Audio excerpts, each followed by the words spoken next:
to A Grain of Sanderson, a podcast where we are foolishly attempting to read all of Brandon Sanderson's work in publication order. I have had 4 hours of sleep.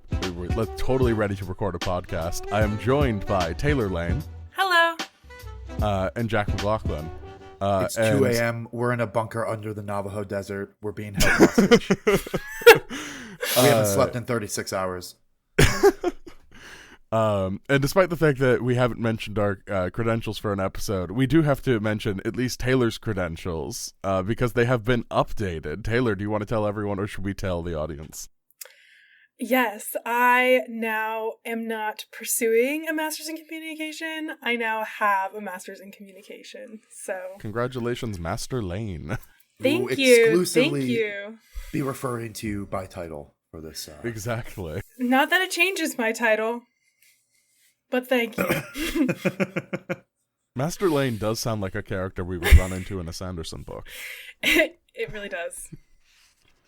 Or really just any fantasy book, But yeah, we just read Alcatraz versus we take a break from the epic fantasy Mistborn trilogy right before the epic conclusion to read Alcatraz versus the Evil Librarians, a middle grade book that Sanderson wrote, first of a series of, how many books does it get up to? 5, 6? I think 5. It's 5, and then there's a spin-off series that has 1 book. Okay. For Brandon Sanderson, it's very short. It's just under 300 pages. And I think there was a lot of mixed opinions going into it, like what we were expecting, and then there was a lot of I think there's a range of opinions of like this book surprising us both in not enjoying it as much as we liked and also enjoying it more than we liked in different ways. Mm-hmm. I know at the end of last time, Graham, you were saying you expected this to be like a sleeper hit and expected to really enjoy it. Yeah, and I didn't exactly get that, which is actually my one-sentence summary of this book is not at all what I expected, but in hindsight couldn't have been anything else. Fair. My one-sentence summary is Magic Treehouse joins the Cosmere. Yeah. My one-sentence summary was Mistborn 2, Electric Boogaloo. A little bit. Like, it's a heist lot of novel. the magic feels very Mistborn. One Brandon Sanderson book, reading another Brandon Sanderson book. This is giving Mistborn vibes. Okay, all right. It's a heist. They heist a library. And they have magical, like, magical materials. Magical materials.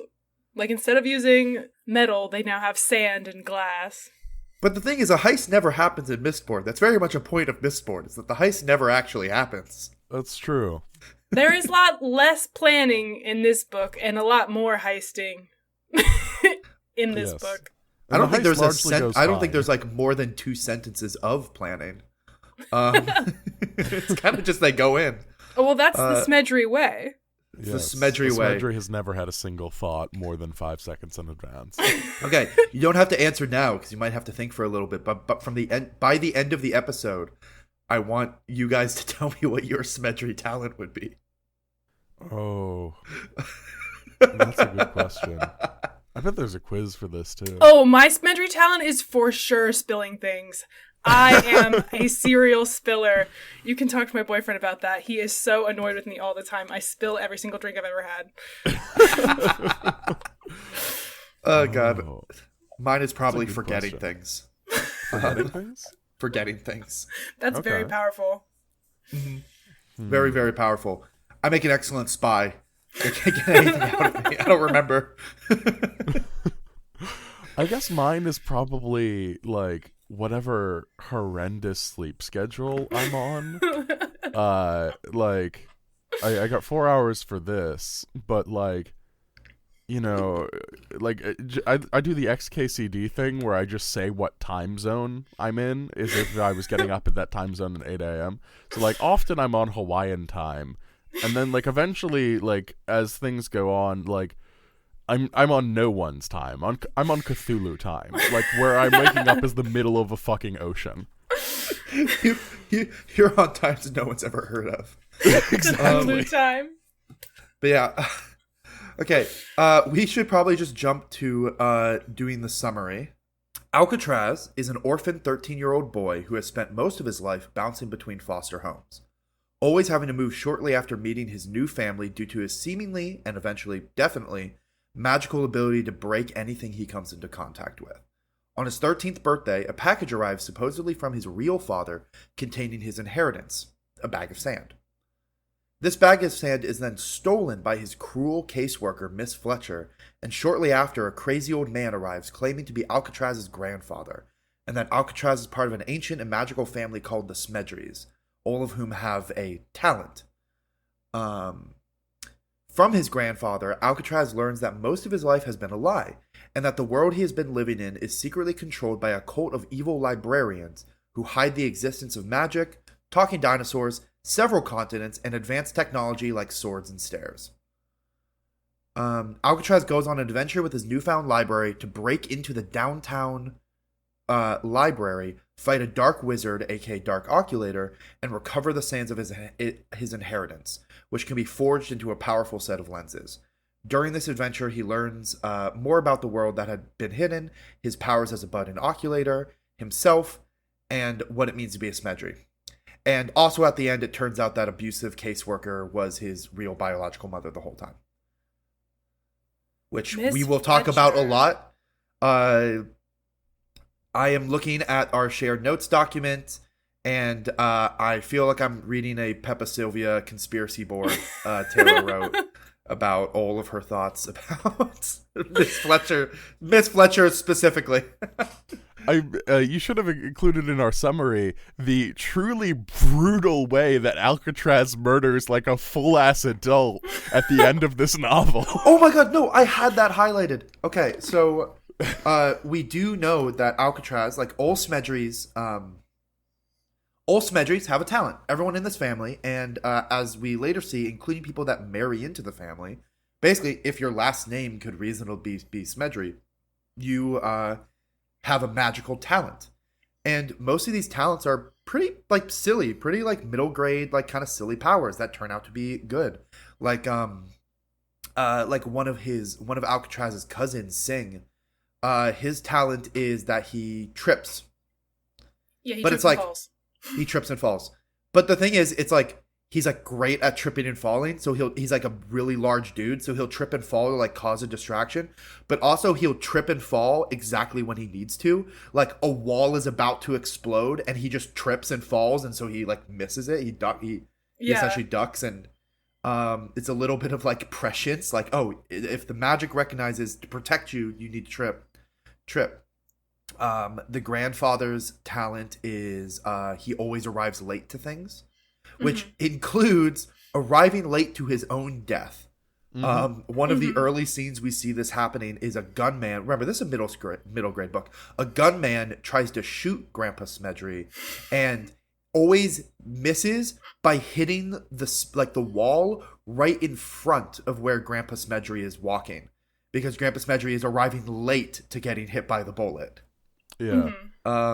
And when he does course, actually get injured, he can arrive late to the pain. It gets weird. It's honestly a great power. It's very powerful, yeah.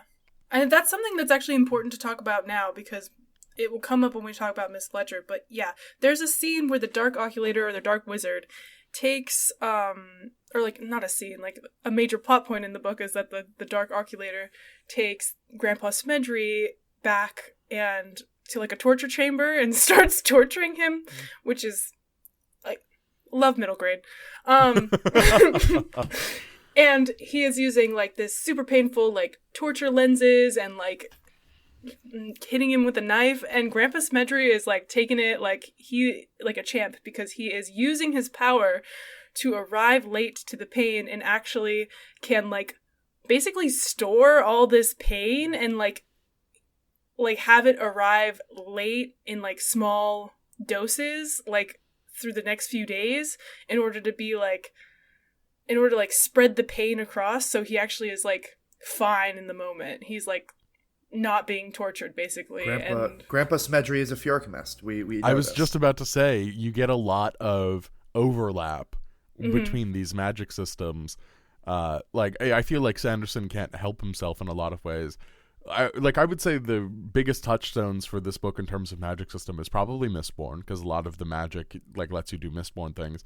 The other one I would say is Magic the Gathering, because I got to the Oculators duel and I was like, this is a Magic the Gathering match. Like they are playing. I hold cards, priority and play a new power. lens and yeah. like, or like not necessarily I'm out of counter spells. You win now. Yes, and not necessarily Magic the Gathering exclusively. I bring that one up because, like, you know, it's very popular, and also it's the one that Sanderson plays.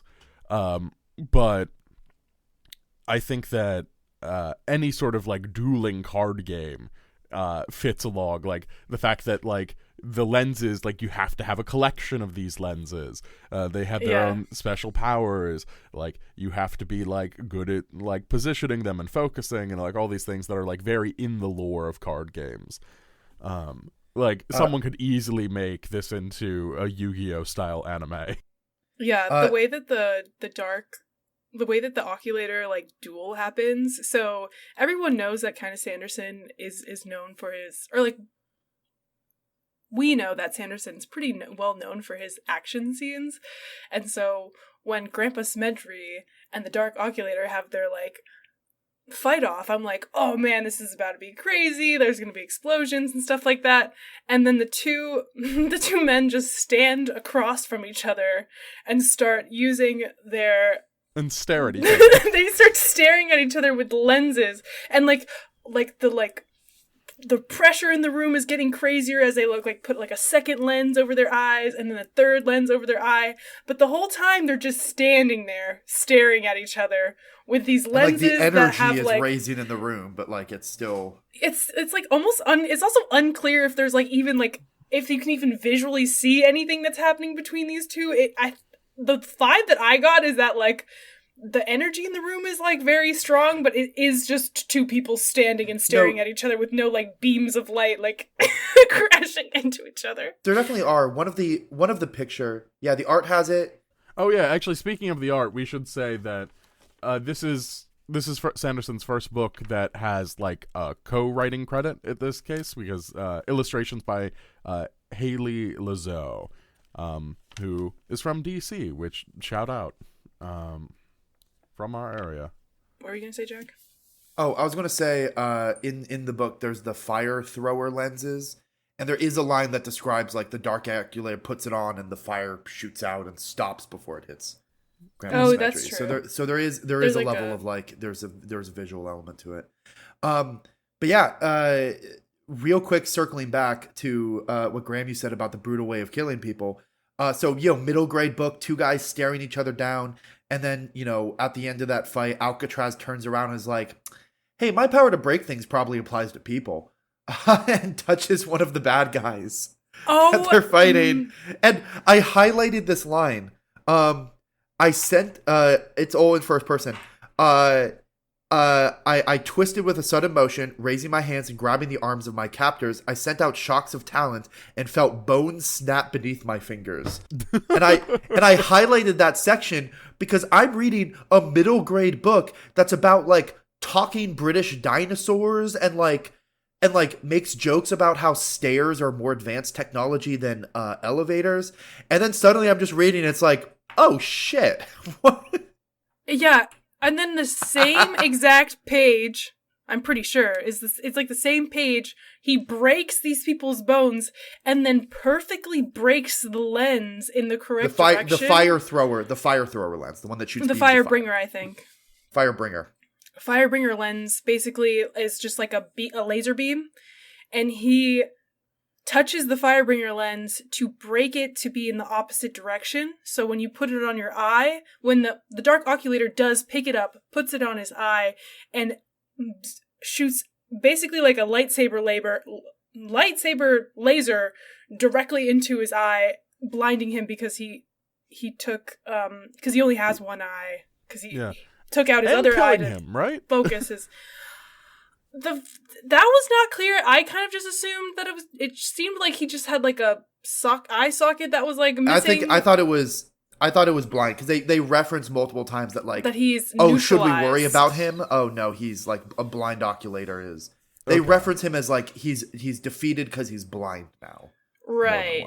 That's what I gathered, and I think that's what Sanderson wants his middle grade book to be, because that's kind of crazy. So that all happened on the same page where he like used his talent in like very powerful in different ways at the same page, and I was like, okay, like I guess you haven't really done that this entire book, but you know what? It's middle grade. Big arc, Let's have fun. A big arc of the book is basically like the main character emotional arc is Alcatraz feeling lost, like he doesn't belong, and also feeling like all he does is destroy things. The reason he bounces between foster families so much is because like the first scene we see with him, he goes to like, you know, cook some ramen for his foster family, like trying to do something nice, and he burns down the kitchen because he just starts touching things to like put it together, and they just start breaking. Mm-hmm. And that really gets to him. And that's kind of, and like he sees himself as like a bad person who destroys things and like isn't like, and like he needs to, you know, push people away quickly so that they don't before he hurts them too much with his breaking power. And then the emotional arc is him kind of learning to like kind of recognize that he doesn't have to be like, he doesn't have to push people away, and also how to use his power as like see it as a good, powerful thing to do. Mm-hmm. Another thing to kind of point out, because it's a huge part of this book, is the narrative. It's probably where a lot of what we're going to talk about is going to come from. The narrative voice. The book is third person. The kind of like metatextual story is that this book is Alcatraz, far in the future after all of his adventures, writing out a book of what happened. And it has this kind of like funny like metafiction to it where. Because the whole idea is that our world, Earth, the world we live in right now, is actually a very carefully controlled information dystopia where, like, librarians are, like, controlling what people know about the world. And so the whole the metatext is that this is a book that was snuck into a library for us to find and learn the truth about the world. That's not the metatext. That's the framing device. Those the are framing. You know what? I do not have. My credentials are physics. So I don't know and words. Law. I will say, not yet. Not quite yet. It was kind of like when I read that, I was like, "Oh, that's so cool!" If I actually found that in the library, and then I was like, "Oh, I got this book off Amazon. That's so much worse." You know what I'm saying? I'm like, this is dystopia. Yeah. Well, one of the things that I wanted to talk about that is like, I feel like there are a couple of things in this book that have not aged very well. Gosh. Like, you know, occasionally it's just one of those things where it's like, oh yeah, this was written in like 2008, and it's like, oh, I feel that a little bit. Like, there was a line about like wanting to die on a school day, and I was like, that hits different now that we have so many school shootings, or something like that.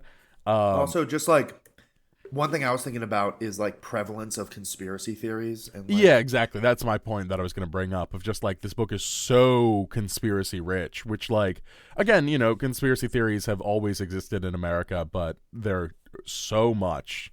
They're so different now. I mean, like, there was a coup because of them recently, or attempted coup. But yeah, no, I was reading it, and the whole time I'm like, it really kind of speaks to like my current thoughts about conspiracy theories. I was reading this book, and the conspiracy element to it, it's like, oh, you're reading this book, and like, oh, all the information is being controlled, and blah blah blah blah. And I was just thinking, it's like, like I had a thought where it's like, ooh, I worry if this would make a really annoying kid, like if like a fifth grader found this book and got like really into it. Like, I think kids should be allowed to be annoying. Yeah. There was also like, that's interesting that you were thinking a lot deeper about it. I was like more like picked up on things like one of the librarian's glasses had like tape around the middle of it, like they used to do when I was in elementary school. And then it was just very and the second thing was like it was just giving very like 2010s like random XD, like very random XD so. Things are happening. Rutabaga, like, which eventually becomes plot critical, but just like the random gibberish and like, yeah, very very like random is funny. Well, it was random is funny, and then this was the narrative voice, but it was also the being like smugly smarter than you about writing was also a huge part of it. Yeah. Um, like the narrative voice was like, "Oh, here's something you don't understand about writers. Because every chapter opened with at least a couple paragraphs of the narrator Alcatraz, sort of talking to you directly about writing." The first time I got to that section, Jack, I wrote, "This is Brandon Sanderson's Book of the New Sun." Just like Book of the New Sun. Book of the New Sun is a really excellent book written by Gene Wolfe, but the whole premise is like this dude is the emperor of this world, and this is his memoir, and he's like a deeply untrustworthy, unreliable narrator. And I was like, if Brandon Sanderson made that book, it would be this. No, but also, I just wanted to bring up, Taylor, since you talked about like the librarian looking like a certain way and having tape on their glasses and stuff like that. Of like, I have in my notes somewhere of like, it's funny how this stereotype has changed, because now the stereotype of librarians is not like a nerdy looking person; it's like a young queer woman. Yeah, that's actually so true. Or an older queer woman. Really, just like queer women in general. Making sure our libraries run. God bless them. Braver than the troops. So true. Taylor just saluted. I did just salute. no, the just talking more about the narrative, it is kind of like that's very much what kind of defines the feeling of the book. Is like, there's lines about, oh, well, we writers, we like to torture people. That's why we end things on cliffhangers and stuff. And like, and Graham, I want to chat about this. Right before the podcast, we were talking about how we have to cross off the "Where is Hoyd" of our like list of things we want to do on every episode, because this isn't a Cosmere book. Just, I think I made a joke about it, like Magic Treehouse joins the Cosmere. This is explicitly not a Cosmere. I think there's like a rule which is like, if Earth is mentioned in any way, if planet Earth exists in the story, it's not Cosmere. It's like the rule of thumb for like if you don't already know. So we crossed out "Where is Hoyd," but there's a very clear answer to, if Hoyd was in this book, who would it be? Taylor, you said Grandpa Smedry. Yeah, just because of on looks alone, because I know he's old. Me and Graham both know for a fact that it would actually just be Alcatraz. Yeah. And the main reason I want to make a case for this is, so again, my Sanderson reading is sort of weird outside of this podcast, because I've read Mistborn, I've read the first Stormlight Archive, and then I've read his Secret Project books. Specifically, I've read the Tress of the Emerald Sea, which is a book written from Hoyd's perspective.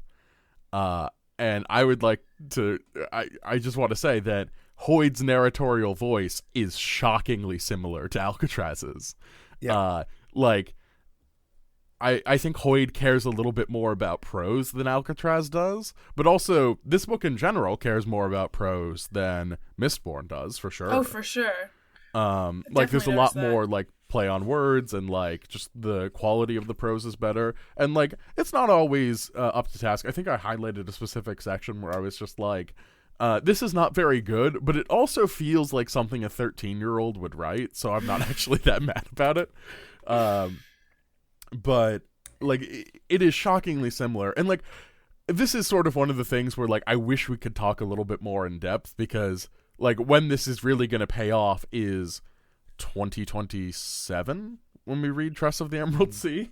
I think the important thing to note, though, is that like the fact that we know for a fact, like, Brandon Sanderson wrote a book with the way I would describe the narratorial voice is that kind of like smugly interested in the mechanics of storytelling, like almost like treating storytelling as a big trick as you're playing on somebody.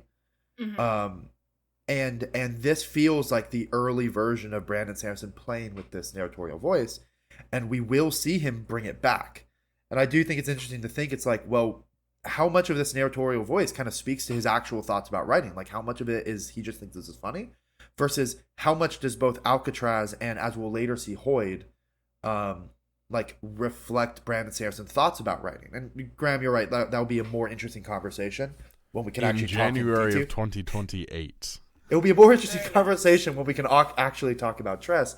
But I do just like to point out that like Brandon Sanderson will continue, and we'll be able to talk about it a little bit before, because when we get to books where Hoyd actually is like a character, we do get that. Like he will monologue, he will talk, and he will talk the same way. So I don't know. I think this is maybe the first time we really see. I will submit the thesis that Alcatraz is the first real like author insert character we get. Oh, absolutely. I mean, I fully believe that most of Alcatraz's writing advice is just Sanderson's actual writing advice. Like a lot of the stuff that's in here, and like some of it is not bad. Like I would say, let me find the one where I was like, that's just really solid advice. But each sort of chapter begins with Alcatraz either making some sort of meta commentary about the text, or giving you like writing advice. And largely, if you're giving advice to children who are reading this, the advice is not bad. Like a lot of it is just sort of like make sure you do this in your book, or like make sure to avoid this because it's like a bad habit. And it's like, you know what, like that probably works. Let me find it. You guys talk while I find the specific thing I'm looking for. I think I mentioned before that I generally wasn't a fan of like the editorializing, like talking about the book, like few paragraphs that Alcatraz did at the start of every chapter. But I don't really have like a serious critique about that style. That's mostly just a taste thing. Like I don't find it super funny usually. I would say the meta commentary worked okay for me, but the thing that sort of like oftentimes it was used to like undercut the dramatic tension with a joke, which like is one of my least favorite things. So like stylistically it didn't bother me all that much, but the way it was often utilized bothered me. Do we get to talk about Bathos? Bathos? What? Have you not heard of Bathos? Or is that where just I got it from a shout out to Overly Sarcastic Productions. They had a whole video on this concept called Bathos, and I thought it was like a normal writing thing. It's the idea. Bathos is essentially what you describe moments in storytelling where you it's weed in dialogue. It's weed in writing. But it's when you undercut serious moments with jokes or insincerity. Like that's Bathos. It's the entire MCU. But before you get to your part, because I just want to talk about the editorializing real quick. The one time I did find it like genuinely kind of funny was, and I realized this is a thing that's they did change the book for the ebook a little bit. There's a paragraph because I read the ebook. There's a paragraph where he's talking about how he's talking about like the relationship of like the reader compared to the author to the story. That's the whole bit about the book. But the paragraph is, secondly, you have the convenience of holding this story in ebook form. It is a complete narrative, which you can look through at your leisure. You can go back and reread sections, which, because of the marvelous writing the book contains, you have undoubtedly already done. You could even scan to the end and read the last page. And then last page is a link on my ebook. And I can just hit that link, and it brings me to the quote-unquote last page, which reads, "And so untold millions screamed out in pain and then were suddenly silenced. I hope you're happy." And then at the bottom of the page, "This was included for anyone who skipped forward to read the last page of the book." Yeah. So that was actually the one part where I did actually find the kind of like that's just a solid writing joke. I found that one. I actually found that one pretty funny. We don't have because that, but we do just have that page isolated. Yeah. The bit of writing advice I wanted to read, this is from chapter 13, which in my copy of the book is page 187. We have now spent 2 complete chapters trapped in the dungeon. We're about to embark on our 3rd chapter in there, assuming I ever finish with this introduction. 3 chapters is an awfully long time in book terms. You see, time moves differently in novels. The author could, for instance, say, and I spent 14 years in prison, where I obtained the learning of a gentleman and discovered the location of a buried treasure. Now, this sounds like it would be a great deal of time, 14 years, but it actually only took 1 sentence to explain. Therefore, it happened very quickly. 3 chapters, on the other hand, is a very long time. It is a longer time than I spent in my foster home. It is a longer time than I spent visiting the gas station. It's an even longer time than I spent in childhood, which was covered by only about 2 sentences. And that's just like really like solid advice. That's the sort of thing that like you would understand as a child, but not immediately pick up on. And like, you know, he's referencing The Count of Monte Cristo here, which is a great children's book. Or I don't know if it's necessarily a children's book, but it is a great book to read as a child. And that's like a very... like, that book is constantly filled with, like, just huge chunks of time are covered by a single sentence. And then for some reason you'll spend 4 chapters in Rome talking about executions. No, that's also very commonly used for, like, D&D DMing advice. It's like, you know, you'll be caught in a D&D session where you're going, like, play by play and it's getting pretty slow. But you could just go, yeah, and then you get there. 3 days passive travel, you're there now. Congrats. Mm-hmm. Yeah, again, I mean... game masters are writers. Perfect transition, because this isn't a whole topic. I just want to bring this up. Perfect transition. I've never related to Brandon Sanderson as a writer more than when I was reading the book and I saw the word Ryshandium pop up. Because Ryshandium. Okay. Let me see if I can find it. It was very much like a. Is there an equivalent phrase to technobabble but fantasy babble? I think there is, but I can't remember the exact phrasing. But it was the equivalent of that. It was just someone saying, like, answer my questions, old man. How do I bypass the Sentinel's glass of Ryshandium? Like, it was just kind of like referring to some, you know, magic word or whatever. And I picked up on that because Ryshandium's it's a word for an important thing in Stormlight Archive. It's the name of like a breed of horses that's like kind of magical and like sort of important. And I picked up on that and I was just like, what the fuck? And then also only a few pages later is when we see the Mistborn Eastern street slang show up. The wuzzing of the was with the is or something like that. Mm-hmm. I wrote it down. Wuzzing not of wuzzing is. Exactly. Yeah. But I the reason I say I relate to Brandon Sanderson as a writer in that case is that's like when you find a good word, you want to reuse it. You want to just keep using it. Like the amount of times I've come up with a name that I just really like and like multiple projects, unrelated projects, you know, oftentimes unfinished, but I'll just use that name again because I'm like, I came up with a good name. I'm going to get all the usage out of it. Also, only a few of my friends have picked up on this, but like I'll often be running more than one D&D game at a time. And I'll just fully be reusing names for completely different like NPCs or things. Like I don't know how you do that both because like a character is so intrinsically linked with their name to me. So the idea of like having 2 people name different things is always wild to me. I think the last thing I'll say on this is that I actually did enjoy the writing in the beginning of the chapters. Like I found myself. Well, I will say I thought this book was actually really funny, and I actually genuinely laughed out loud multiple parts. But target audience discovered. No, literally. I did really enjoy the beginnings. You guys were like, you seemed like lukewarm on it, but every time the chapter opened and he was talking about how evil and torturous authors are, I was giggling. I was laughing. I was like, yes, they are. So true. Like no one becomes a writer unless they want to torture people or like they're evil. And I was like, that's true. That's so true. The book, I only remember one genuine laugh out loud where I laughed like genuinely pretty hard, and it's the final page where they dunk on Harry Potter. Yes. Oh, yeah. Oh my god. No, the funniest part about that is that like the very end of the book, I'll let you go into it in more detail, but like they dunk on Harry Potter, and one of my first highlights in the book was early on when Grandpa Smedrius showed up for his 13th birthday to talk to him about the magical world he's secretly a part of, and I literally one of my first notes is just, this is just Harry Potter. Yeah, I mean, it's not exclusively Harry Potter. It's like a lot of middle grade follows this, and children's fantasy in general follows this format of like the hidden world and that sort of thing.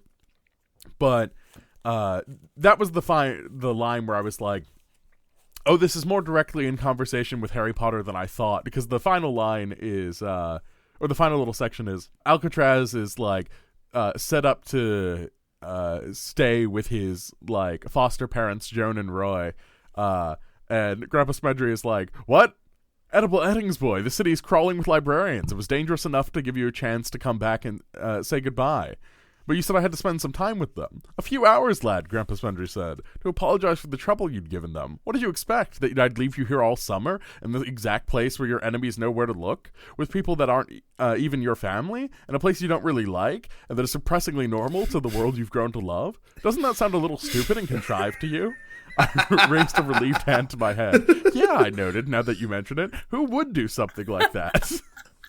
It's so funny because the lead up was so funny because I kept thinking because they were doing the bit where like he got driven back to the foster home and like and Grandpa Spencer gave like a really wise talk about like it's important to like, you know, recognize the people that love you and care for you, and I was like, and I was thinking in the moment, it's like, really, like they're going to leave him again? We're doing the Harry Potter thing. Yeah. And generally, I think dunking on shit is bad advice. However, if it's Harry Potter, fine. Go ahead. No, Fuck he J.K. Rowling. was really on the right side of history with that one. I was like, I don't know how he knew, but he knew.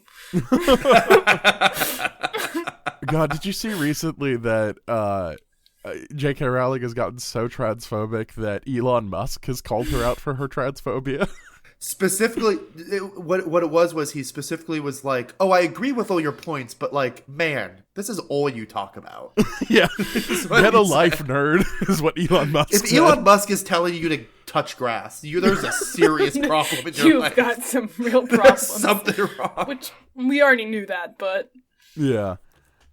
Anyway, Taylor, going off of your point of the one being like most into this style of writing, you are probably, let's call you our like young adult and middle grade expert, because like you read a lot of it. That's fair. I want to hear more of your thoughts about the text just in general. Do you have any point in your notes that you definitely want to hit? We haven't talked about Bastille at all. Oh my goodness, I love Bastille. Oh, where to begin? Okay, my turn to talk about the thing I talk about, which is the women. And I was really excited about Bastille. I think she was really well written. I really liked how sassy she was. I mean, she was just Vin, but like, you know what? I love Vin, so that's okay. And I think that the really, really fun part about this book is that I think, honestly, I want to get into Miss Fletcher because the really fun part about this book is that, like, I was getting worried about the oculator thing because it had the same problem that I pointed out with the Mistborn problem, where it seems like it's not gendered, but every single oculator we meet is a man. And then... It's, like, explicitly not gendered. Like, nothing about it implies it is gendered. It just so happens that... It's just, like, the text only gives us examples of oculators who are men. And so, when I say men, you know, I also mean, like, boys, and when I say women, I also mean, like, girls, because, you know, Bastille and Alcatraz are 13 years old. And so, for 90% of this book, it was like, oh, there's not really anyone that I'm, like, super, like, clinging on to, yada yada. And then at the very end, when they're having this scene afterwards, like it's like a few days later, Alcatraz and Grandpa Spendry are in the car, and they're talking about this mechanic with one of the lenses where you can see the footprints of someone who is closer to you, and the footprints will stay. So it's like tracking lenses. So you can see the footprints of people, and you can track them to where they go. And the mechanic of it is that the more you know a person, the longer the footprints stay. And he is like, he saw specifically Grandpa Smedry's footprints stayed pretty long, and so did Miss Fletcher's. And he was like, oh, I didn't think I knew. At some point he said, I didn't think I knew Grandpa Smedry that long. And Bastille, who is the kind of resident, like, she, like, knows a lot about being an oculator because she really wanted to be an oculator when she was younger. And so she, like, learned a lot about it. And she was like, she kind of just, you know, our resident expert, Bastille, kind of just, like, was like, whatever, Smedry, you're crazy. And then, so, like, that was kind of, like, not really talked about until later when he was in the car with his grandfather and he was asking about it again, and he was like, oh yeah, like, family is a part of you, so you will always be able to see family's footprints a little bit longer. And so then Alcatraz kind of sits there for a second and he's like, thinking about the fact of how long. Yeah, how long these footprints. And he's like, so when did Miss Fletcher and my dad break up? And then it was like, oh my god. I was like, whoa, the reveal. And so I really love that because instantly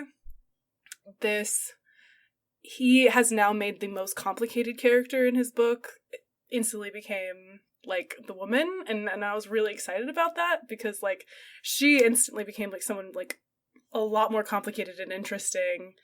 And I'm so excited to continue. I think, like, there's a, like, honestly, like, other than is even Alcatraz even that complicated? I feel like Bastille and Miss Fletcher are the most complicated and interesting characters of this book.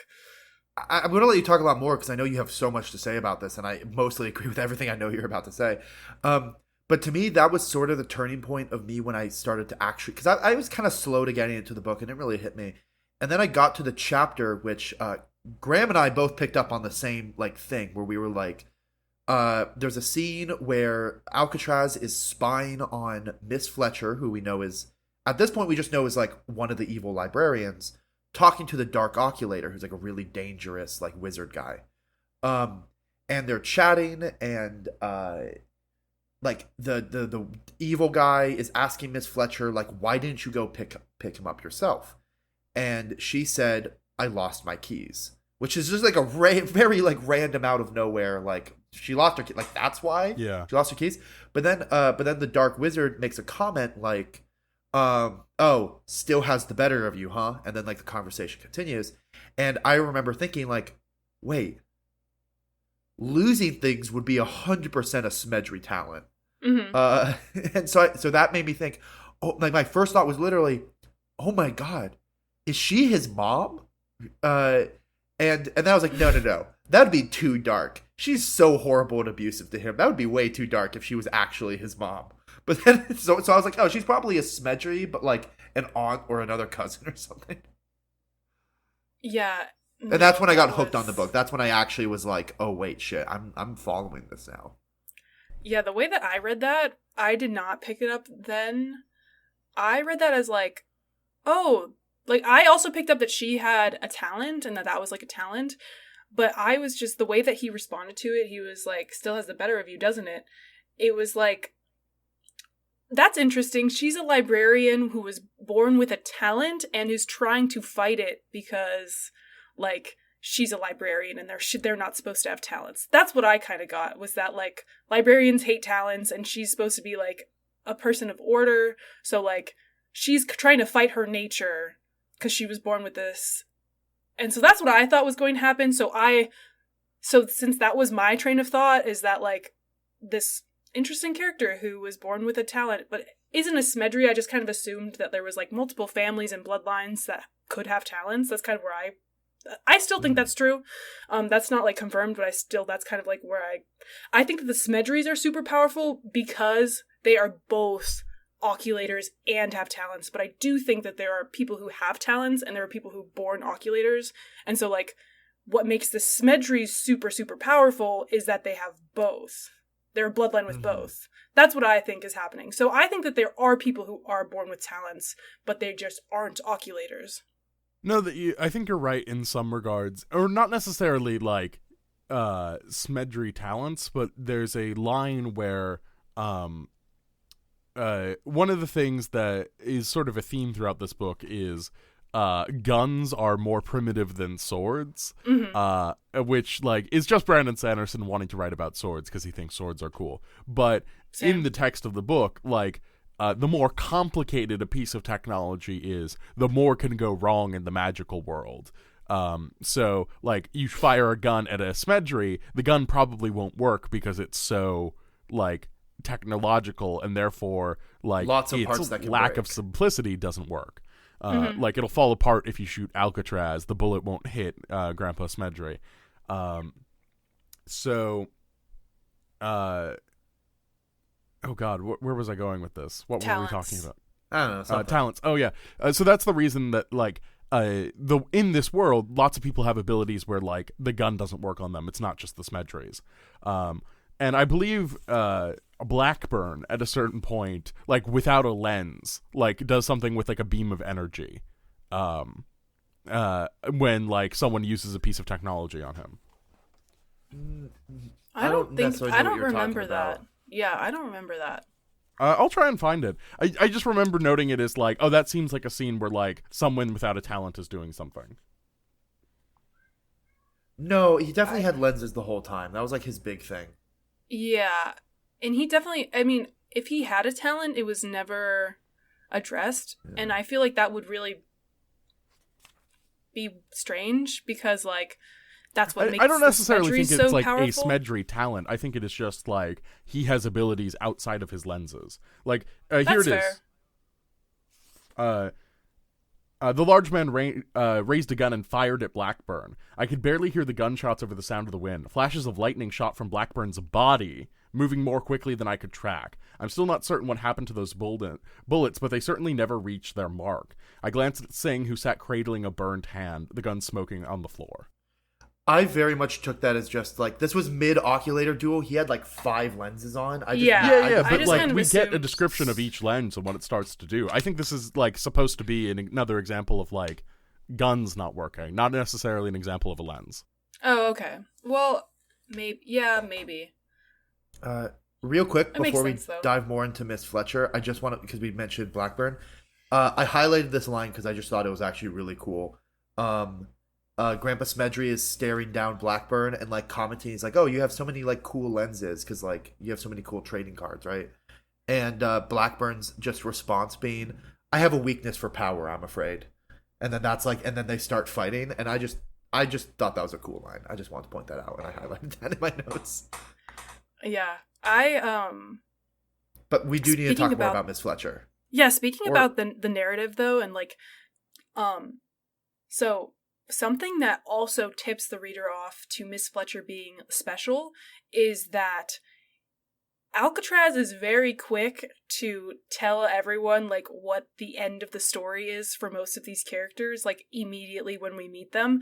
Most of them are jokes, and most of them are like jokes about like there's a scene where we haven't even met Bastille yet, and he's joking about how, oh, Bastille has a picture of me like in a tunic or something like that, and like talking about and like where these characters end up in the future. They're like, or he's thinking about like his reactions to them now, like as he's writing it, and like versus like the reactions he had like then or something like that. But Miss Fletcher was always like pointedly different from every other character because Alcatraz was weirdly silent about anything having to do with Miss Fletcher. I think in the very beginning, he made a really sassy comment, which is why I immediately loved his character thing. He was like, she's like curt and businesslike. That's probably why she's not married. And so that stuck in my head where I was like, oh, he's so sassy. Like, and then it turns out that actually like that line was like kind of important to like set up the rest of the book. And then he never comments on like Miss Fletcher in that kind of way, in that like sassy like futurish kind of way ever again. And so when he was talking to Miss Fletcher the multiple times and never said anything like meta, I was like, okay, something's going on with Miss Fletcher. He doesn't want us to know the end of her story yet. And then we got to the end of the book, and it was very satisfying to be like kind of to be correct about that, where it was his mother the whole time. I thought when he was not making any meta comments about it, I think I mentioned this earlier, but I thought that when he was not making any meta comments about this, is that like a librarian who has a talent who's trying to fight it, I thought she was being set up to be the big bad.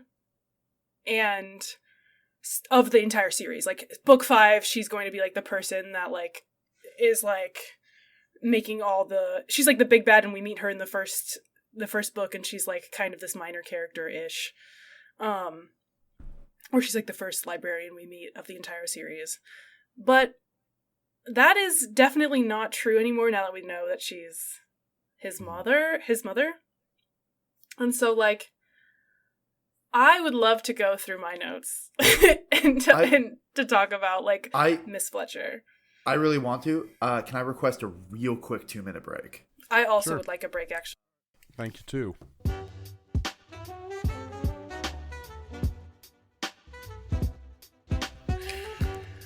Okay, wait. There is one thing I wanted. Oh, wait, no. You go first. I should probably wait for you to bring us back in. We're back. I'm gonna leave that whole exchange in. We are professionals. We are. One thing that I would like to point out before we get started on Miss Fletcher is that Bastille dyes her hair from red to silver. Mm-hmm. And I remember pointing that out. I have no idea what it means, but I want to be whatever hairstylist she's at, because the cover of this, she's got some real silver hair, and apparently red is like a ridiculous color to try to like get to any other color that's lighter. That's the real magic. That's the real magic. The real magic is her hairstylist. Yeah, we should talk about her more. She's the only other character named for a prison, or as the book tells us, she is not named for a prison. She's named for a great hero. But the librarians in Inner Libraria, also known as like the real world, have named famous prisons after these great like heroes. So Alcatraz Smedry the First, gets, of course, the most famous prison. Although I will say, the Bastille was a prison, but in terms of like famous prisons, it's not really like on my list in the same way. And I think the only reason that Bastille is named Bastille is like it's one of the few prison names that could be used as a calling name that you would call a character. I'm just excited to meet the next hero named the Gulag. Like I Gulag agree. I definitely forgot that Bastille was a prison until they were like specifically pointing it out in the book. They were like, "Oh, all dark oculators are named after mountains, and all mountains are named after dark oculators." Yeah. Okay, but Sanderson names all of his dark oculators after real life mountains, and then says canonically that it was the reverse. And then the same thing with the prisons and the heroes. And yeah, my mom's French, and my dad was actually born on July 14th, which is Bastille Day. And so I totally forgot that Bastille was a prison until we got to that, and I was like, oh yeah, that is the history. I forgot. Well, it was a prison for like a relatively short period of time. And like it was a very important prison, but like the Bastille has been a lot of different things. And also like, yeah, I think most people associate the Bastille with Bastille Day or the band Bastille. That's fair. Hey guys, I have I don't know if this is good or bad news, but it's news. One of the Smedries is named Sing. I just looked up famous prisons in history. Sing Sing Prison is one that showed up. Oh, yeah. I didn't know that. Where's Quentin? Quentin's my favorite character. Can we talk about that for a second? I have nothing else to say about that. We will get to Miss Fletcher eventually, but I have nothing else to say about that, but he's a grad student, and I related deeply to that. A grad student who is constantly exhausted and can't speak. And it is not believed. Well, his talent is speaks gibberish, but we later learn that's where the Eastern street slang comes from. But we later learn that it's not speaks gibberish. It's he can tell the future. It's just it sounds like gibberish because no one recognizes it's the future. Yeah, I loved that it was like the myth with Apollo where he curses this not prophet but oracle. Apollo curses an oracle that the story goes is that she didn't want to sleep with him, so he cursed her to have oracle visions, but no one believes her. And so that's the kind of same thing with Quentin, is that he has these oracle visions, but no one believes him until Alcatraz was like, "Oh my gosh, great tip, thank you for like in the final battle." Yeah, which happened to be about the rutabaga. Yes. Yeah, that was the payoff for rutabaga. Well, it's interesting because it starts off as like sort of this lol so random thing, because Alcatraz says rutabaga before we actually get that thing in the text. He says it like 2 or 3 times, and then finally Quentin says it, and we're like, oh, that's just gibberish. Or I guess that's just something that, like, Smedry say, I guess. Brandon Sanderson likes the word rutabaga. And then it's like, no, actually, this is a plot-critical rutabaga joke. I knew the second load-buried time... rutabaga. Oh, I was like... Even in one of my notes that I was writing down where he was like, I don't know what we're gonna do next. And I, like, literally wrote down, like, probably rutabaga. Like, I was like... Because I picked up... The second time he mentioned rutabaga, I was like, oh, okay, this is going to come up later. And I'm glad it did. I'm glad it wasn't just random XD. I thought it was going to be part of some point where sometimes authors don't make sense on purpose to be mean. That's what I thought it was going to be. That's what it came off as. But yeah, no, shout out to Quentin. I can't believe he put an actual grad student in there. I was so excited.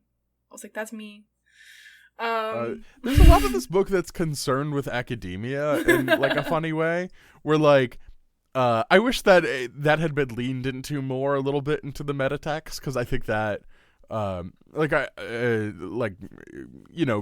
love the book House of Leaves, which is a book that is starting off as sort of like a normal book and then starts to fall apart, but isn't that a horror novel? A horror book? Yeah, it's a horror novel. But that whole book, like, the whole thing is its metatext. Like, there will be weird citations that are, like, sort of go nowhere, and they're commenting on academia, or sometimes they're, like, deeply important.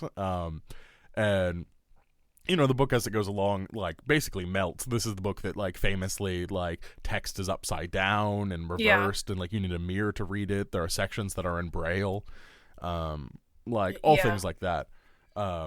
But there's part of me that was like, I think the metatext was funny, but basically all it bought you was laughs. And there's part of me that wants, like, I wish it had, like, more to say about, like, using the form to do something, like making a commentary about academia. Because, again, a lot of this book, weirdly about academia. Like, Singh is a professor. Yeah, Singh's a professor. Quentin's his grad professor student. of guns. Well, it's ancient history, technology. so yes. Using these ancient artifacts that are guns. The thing is, that was generally a thing that, like, kind of got me through the book, because I feel like I've had those conversations with people where I'm trying to explain no, trust me, it works this way. And, like, they're like, absolutely not. Because Alcatraz keeps getting frustrated because he's like, what the fuck do you mean a sword is more advanced than a gun? How does that make any sense? Like, what the hell? The book eventually actually explains it. Yeah, I was really looking forward to the point where we would get an explanation for it, and then I was really mad when we actually did get the explanation for it, because, like, it's not in the text. It's a meta commentary that Alcatraz gives and explains, like, why like, swords are better than guns, and it's like, you could have just had Bastille say.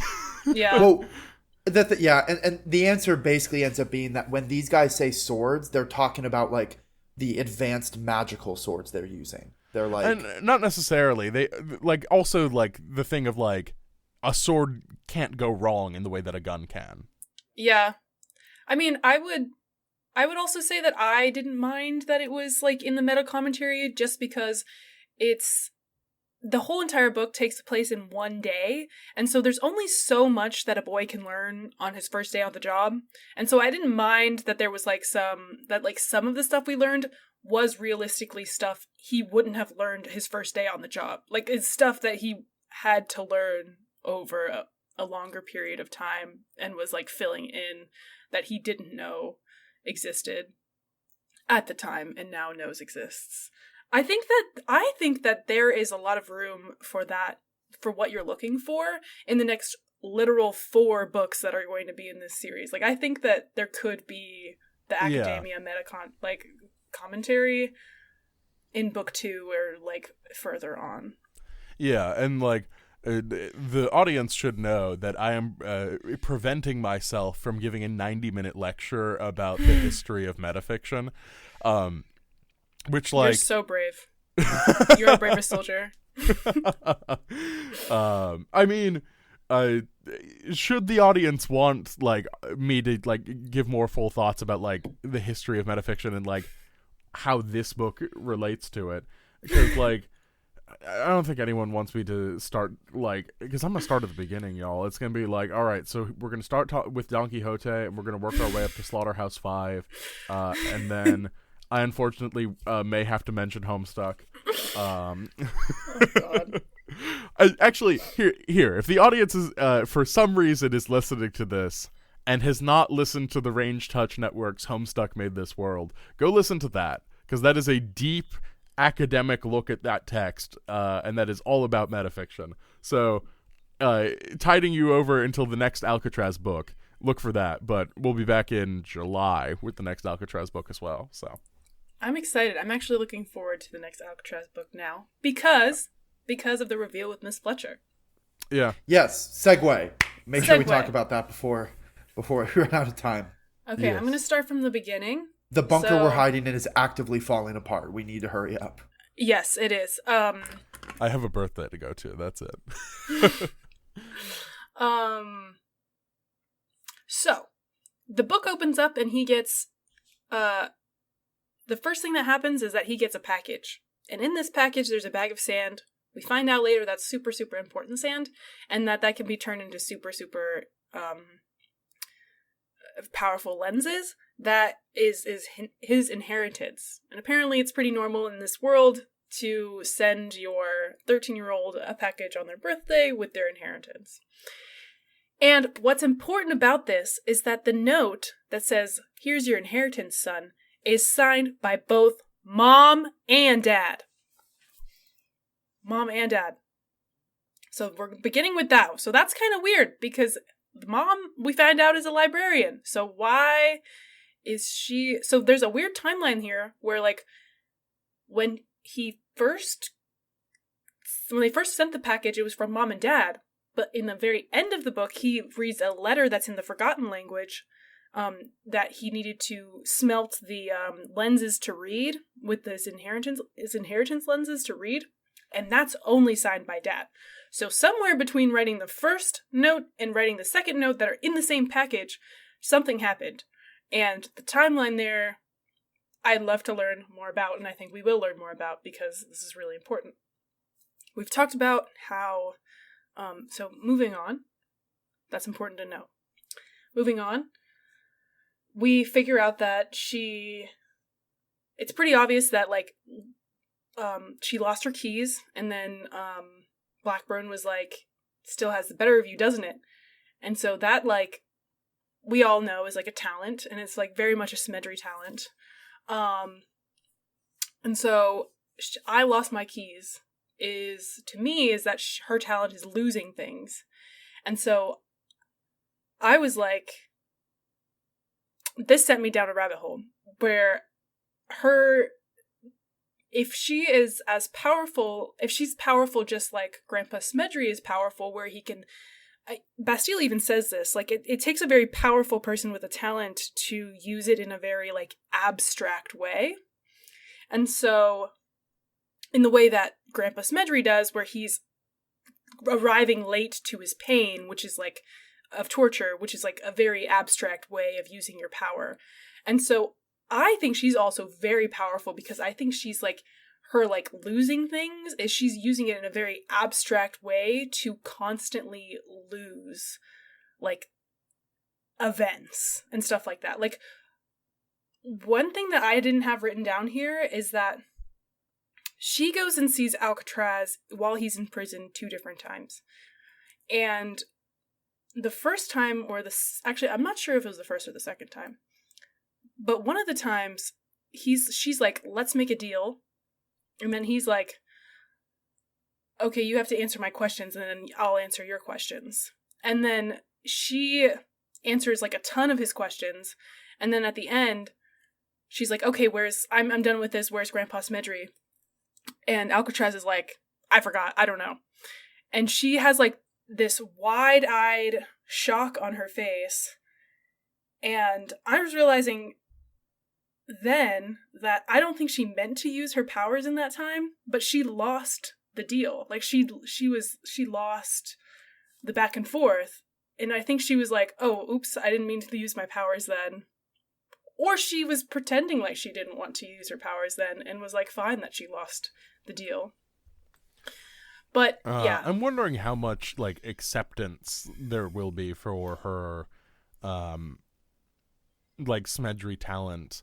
Because, you know, I think that this book is probably setting her up for a redemption arc. Yeah, like, same. If I had to guess, that just seems, you know, fits to form. But it will be interesting to track and see, like, how it's used. Because right now, I hope where things go is what you're going with in terms of, like, this will eventually be interesting. We'll see a lot of her agency is wrapped up in the Smedry talent. Mm-hmm. And I hope that that's more where it goes, and it's not like in a future book she loses a tail and like they manage to get a getaway faster because like she manages to lose the people following them or something like that. And I don't know. I guess that'll be something to track going forward. To me, I found. Go on. Okay, I will say I think the ultimate reveal is that she decided to choose the side of the librarians and be away from her husband. And like, I think that as a family unit, first of all, I think it's pretty obvious that her and the dad are still together, married, because it seems like there's magical marriage. In love. I don't know. I think there's magical marriage or magical love. Love and marriage can get you to have powers for some reason, because like him saying like it still has the better of you, doesn't it? Kind of seems like he thinks that it's supposed to be wearing off, but it's been 13 years and it's not wearing off. Mm-hmm. So I don't know why he was so stupid and thought that she was like not married to him anymore. Not even necessarily wearing off, but more like like you should have some level of control and mastery over this at this point. Mm-hmm. And I guess not, but well, I mean, there was also, I think, some other Smedry shenanigans going on with not being able to get to Alcatraz before because she lost her keys. I feel like that's the magic being like, this is how things, like, the magic's like interfering, and she like lost her keys randomly in the same way that like sometimes Sing randomly falls over or Quentin randomly says things that like don't make any sense. This is a super interesting conversation. I do want to say I haven't been talking that much because for the last 5 minutes I've been desperately fighting to keep Aloy from walking across my keyboard and like making a ton of noise or accidentally turning off the recording. No, it's been really cute. She is she wants to walk on my keyboard right now. I'm just like, no, please. No, the thing I'm most interested in though is like some of the implications of this, because this whole like your talent is losing things is ripe for like metadrama. Oh yeah. Or melodrama, I mean. And I am super interested specifically to see, like, Taylor, you made a note about like her like losing in like her like in the library, and like maybe kind of intentionally making the librarians lose as a whole when trying to stop Alcatraz getting out. Yeah. And thinking about that put me on the thought of like, well, because I kept thinking like the reason I thought this was kind of dark, the fact that it was actually his mom, is because she's his mom, and instead of just being his mom and being like a single mom but like is a librarian or whatever, why is she putting him through this caseworker thing? Like, why is she his caseworker? Why is she moving him foster family to foster family? And at first I thought that was just like, man, that's like really cruel. Like, she is like putting this distance, like not being his mom, but also like still being close by. And I thought maybe it's because she's worried about her talent making her lose her son. Oh yeah. That's so freaking sad. That is so sad. Like, she did kind of lose her son. I mean, she does not get to be her son's mom. I think she already has lost her son in that way, but she doesn't want to lose him permanently. She lost her husband. She doesn't get to be with her husband anymore. Which is an excellent parallel to Alcatraz's whole story about only seeing his power as a curse and not finding out how it could be good. Yeah. Because Alcatraz's whole story is that like his talent is to break things, and how can that be good? He's just breaking things all the time, like both literally, physically, and also kind of metaphorically, like breaking relationships. I think that Grandpa Smedry has the same exact thing Bones. too, where he was like, and Bones, where he was like, I was never a very good parent. I was always late for things, and I'm glad to see that both of his parents are alive, but when he said that, I was like, oh my gosh, Grandpa Smedry is fighting with some real demons. He arrived too late to save his son and his daughter-in-law. I thought that was going to be the reveal, is that he was too late to save the father, and that's what he's grappling with, like the guilt, and that's why he never like picked up. I mean, that still could Alcatraz. be a thread that we're following. I mean, there are a couple of threads, like, I hope that what we're reading in here, particularly what you're reading here, Taylor, of, like, Miss Fletcher's, like, agency, I hope that remains. And then also, the other one that I really hope does not happen, I hope Alcatraz and Bastille don't start dating. But I know it's gonna happen. I don't think they're gonna start dating until the, like, epilogue. I don't think they're gonna date as 13-year-olds. But, like, I still hope it doesn't happen. I disagree. Why? I want to see what... Like, okay, yeah, you go. I'm curious, like, why? Like, where is that coming from? I don't know. I just think that, like, the sort of... Like, one, I don't think that, like, one, Sanderson is equipped to handle that romance. But two, the form of, like, a romance, like, happily ever after sort of thing, when, like, it hasn't been built to, I'm just sort of like, well, this is just another sort of, like, characters have to get married at the end. And also, like, Bastille is far too cool for Alcatraz. Like, you say hasn't been built to. This is this is book 1 of 5. I'm like, yeah, we'll see. They've known each other for a day. I'll hold that judgment of they didn't build to a romance until we actually see if they didn't build to a romance. I really like them. I think that their friendship is really cute. I think their friendship is something that, like, also I think Bastille needed, is like, she needed someone her age that she could just, like, be slightly less serious with. Mm-hmm. And in the end, I love that she, like, concedes and, like, respects Alcatraz and, like, even, like, jokes around with him a bit. And I feel like it shows he brings out a, like, less serious side of her that I don't think she could have had when she, like, literally was around... You know, I don't know how old Quentin is, but he's the youngest of probably, like, anywhere between, like, 23 and 27 or something like that. And then, like, Singh is, like, 40, and then Grandpa Smedry's obviously, like, grandpa age, whatever that means. Yeah. We also don't know what kind of grad student Quentin is. He could be, like, you know, the person who's been in grad school for 15 years. So. Right, so he could be in his 30s. And then Bastille is 1, 13, and 2, the knight in charge of protecting them. Yeah, so it's not just she's the youngest and also sort of the adult put in charge. Mm-hmm. Yeah, and also it's worth noting that Bastille is the youngest person to ever become a Knight of Crystalia. Mm-hmm. Like, she's the youngest to ever have passed the test. So, like, not only is she young to be doing, not only is she just young in general, she's extremely young to be doing this job. Yeah, and so she's, like, she's like very much in the beginning. I mean, she explodes onto the page, just like angry at everyone, grumpy all the time. And I was like, oh my god, I love her. I feel like that's not a surprise. And then just getting to see her open up when she cries in the prison, and then afterwards when at the very end of the story they're like driving off and they're like, she's like joking around with Alcatraz like, yeah, you're not so bad. And I don't know, I think their friendship was very well built, and I'm excited to see them continue to be friends in the future. And I don't know, maybe in the end, like basically what I want to see Bastille and Alcatraz in the far, far future get married is because I want to see what talent she gets for marrying into the Smedry family.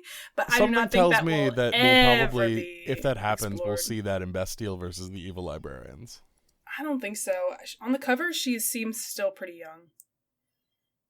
She's not like, I mean, obviously that just has to do with the cover art, but the cover art has her not being that much older. Or the magic works in different ways. I don't know. Maybe you don't need to be married, but I kind of just, to me it seems like magical marriage. I have a few different quotes that kind of lead to that conclusion.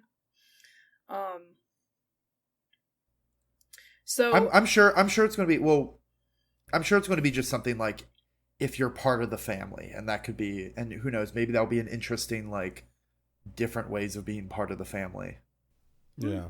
Also, Jack, you mentioned Sing Sing Prison earlier. I am now also thinking about San Quentin Prison. Wait, okay. Where's San Quentin Prison? I think in California. That's fun. Yeah, San Quentin is in San Quentin, California. Leavenworth Prison is also a prison in Kansas. There you go. There you go.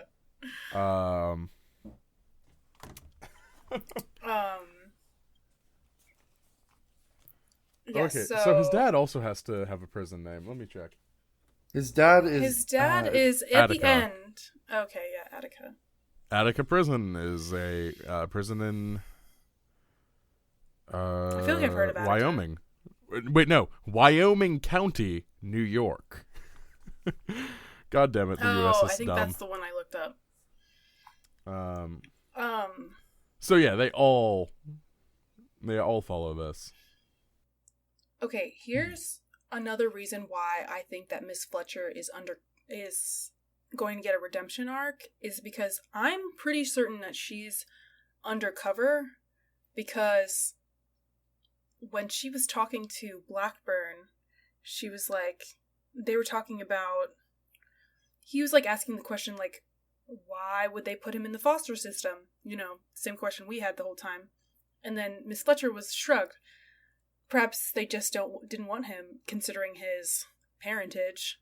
And so, to me, that line, and then afterwards, Blackburn just kind of ignored that and like went in a different direction. To me, that line kind of implies that people know that Alcatraz is half librarian, but they don't know that Miss Fletcher is the librarian side. Like, she is undercover, and like somehow they know that Alcatraz is half librarian, but they don't know who his mother is. Or they do know who his mother is, and she's changed her name and has gone so deep undercover that people don't know. Maybe she's not blonde. Maybe she dyes her hair blonde. I know that definitely, like, well, because she definitely is a librarian, like, because that was the thing. We're like, because Grandpa Smedry, like, it's not like she was born not a librarian and became one as part of going undercover. Because I think Grandpa Smedry specifically makes a comment about how, like, his son fell in love with a librarian. Yeah, he doesn't. Yeah, and also I think like that her. this book has like a real determinism about it, where it's like Alcatraz like has to be born in the librarian world to be like a proper spy. Like you can't grow to something. I think that where I think Miss Fletcher is more likely to be is probably more in the realm of like a Darth Vader, where like That's more what I'm thinking as well. yeah, I think Taylor's Reed is cooler and would be more interesting, but I think what is like more likely to happen is like she will have a moment of redemption near the end, and that will like be her shining moment. But I think she's still probably going to be the secondary antagonist throughout most of this series. Really? I so disagree. I think that she, like, purposefully... Yeah, I think she purposefully, at the very end there, like, her and Alcatraz meet eyes, and I could see from her expression that she knew she was beaten. And I think that, like, wherever Miss Fletcher is, her side loses, because her talent is losing things. And I think she's... I don't know, I think she's your read using is her more power. Interesting, but I don't have faith in Sanderson to like write a woman well. Really? Really? Well, I disagree. I would disagree. I would disagree on the fact that writing it as her being a Darth Vader figure would be writing it poorly. No, I don't think it's necessarily poorly. I just don't think that he's going to let like a woman have an interesting weight either. And like again, I think like setting her up for like a Darth Vader moment of like this character has like there was this one specific circumstance where like this person could be redeemed, maybe. But like, you know, I think it could still, you know, we're on book 1 of 5, and like I think this book like might handle it well. It might not. We'll have to see. I'm willing to be optimistic about this. Like I'm willing to be optimistic, I think. Yeah.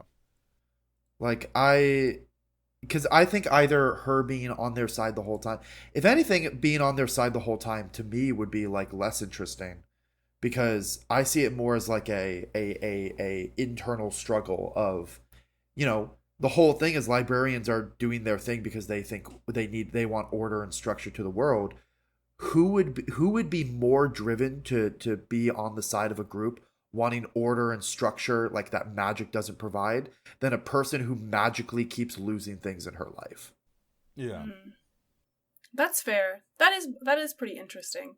That's sort of my reading and my like reason. I'm kind of like, no, I'm seeing her more as a Darth Vader, as she is like on the librarian side, but she can't quite get over, you know, having love for her husband and her son, and so like has slip ups because of that, like or shows mercy that she wouldn't show anybody else, and that's kind of why they end up losing. This won't make sense to, I don't think, either of you, and I'm also not going to talk too much about it, but I also think that, like, so during this time, I read Sarah J. Maas, who she wrote, like, A Court of Thorns and Roses, and so maybe, I won't say anything too much about that, but there's a pretty good redemption arc in that series, and maybe that's just like the mode I was in when I was reading this, is that I just read a book with a really good redemption arc, and I wanted this person who was, like, clearly came off as, like, really weirdly, like, comically evil to be doing it for good reasons and, like pure of heart reasons. And so that's, like, maybe where I was also coming from. Is she going to be a Darth Vader, or is she going to be a Snape? Oh, God. Hopefully not. That's what I thought of when you said, like, was bad, but, like, secretly it was all for a good reason after all, and then that's the redeeming thing. I never thought that was a good reason, but... God, that's those books are a fucking mess. That's a very different conversation. Yeah, if you want a version of this podcast but for Harry Potter, go listen to the Shrieking Shack. It's a great it's a podcast specifically titled A Harry Potter Podcast for Lapsed Harry Potter Fans. I think they're reading a different series now, but they have hundreds of episodes. They got a huge backlog. Go listen to them. They get an endorsement from us, or at least from me. Not from me. What else? But do only we want because to I haven't listened to them. So I think we covered a lot. We covered Miss Fletcher, which honestly I think, and like I mean, given our discussion going back and forth, like clearly, this is a middle grade book. There's a lot of expectations, like both positive and negative, that apply to that. Like I was kind of expecting something at the reading level of like Magic Treehouse books, basically, and I think it kind of was that. But then there was also sprinkled in the Sanderson classic of like complicated magic system, mysteries, and like puzzle boxy plot, which did end up kind of hooking me at the end. But I do think it was interesting that like in a middle grade book, there still was like, I would say Miss Fletcher, like very few other characters of any of the other books we read got this much discussion between us and like interest in seeing how her story goes, and like disagreement about what we found interesting and like levels and depth.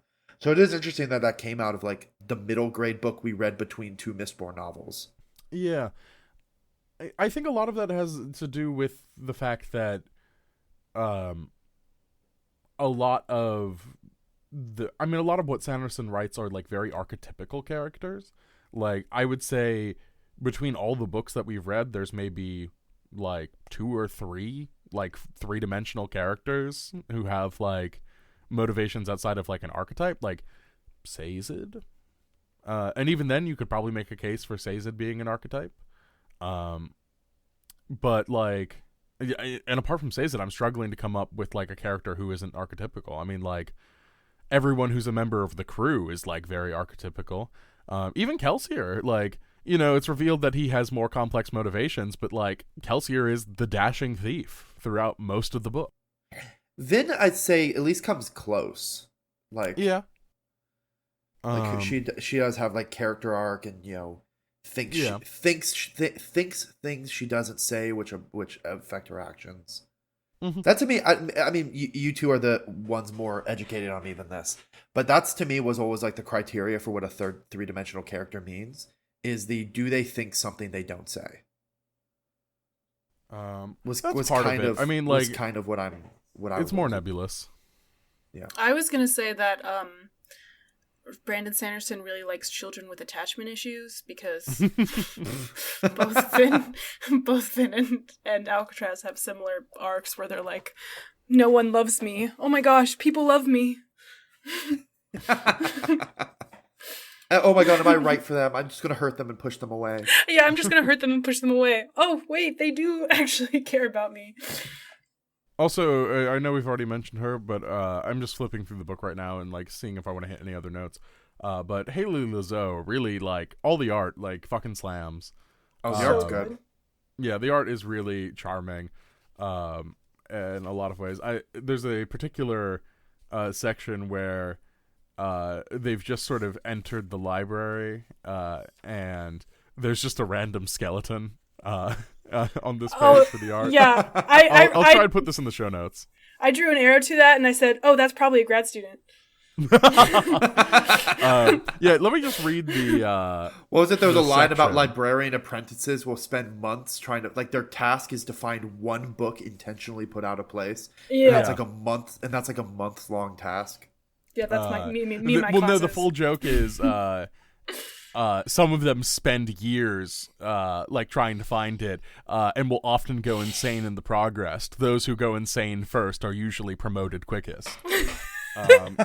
Yes. Which, like, that's a solid joke. Here's the passage about where that sort of stack. Those aren't real libraries, however. Real libraries take little concern for enticement.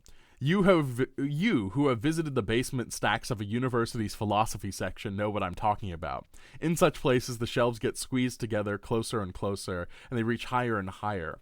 Piles of books appear randomly at junctions and corners waiting to be shelved, like the 4th-generation descendants' copies of Summa Theologica and an edition of Little Women. Dust settles on the books like a gray perversion of rainforest moss, giving the air a certain moldy, unwelcome scent, faintly reminiscent of a Bale dragon's lair. At each corner, you expect to turn and see the withered skeletal remains of some poor researcher who got lost in the stacks and never found his way out.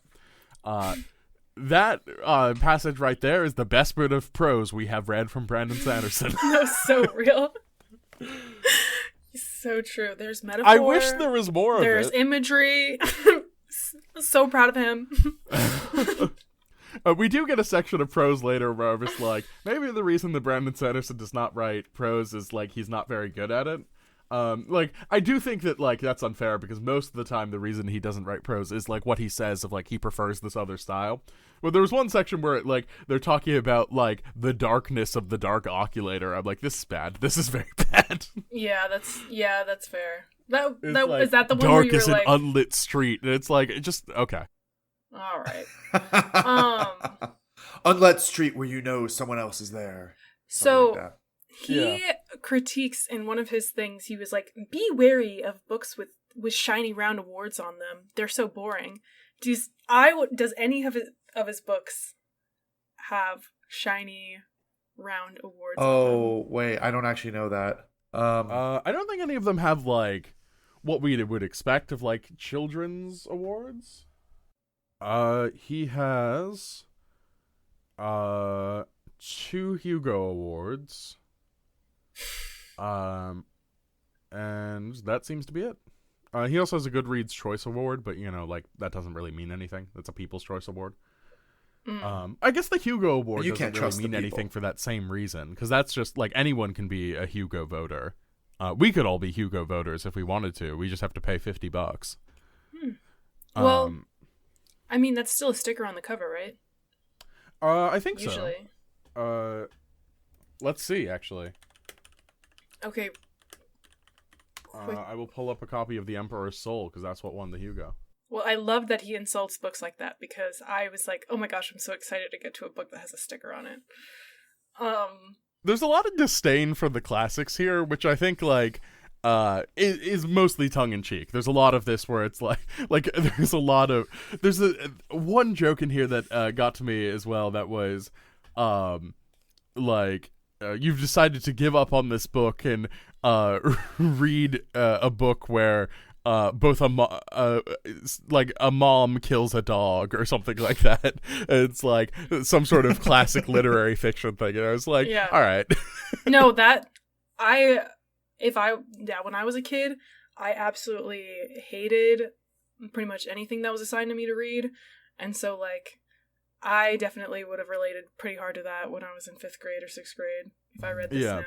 There's a lot of books that, like, I assumed were terrible because I read in class, like, at a young age, and then, like, I go back to, and it's like, why on earth were they having me read this in middle school? Like, I was assigned Steinbeck's East of Eden in middle school. It's like, why is this, like, 600-page book set during the Depression, and, like, it's deeply concerned with the problems of adults?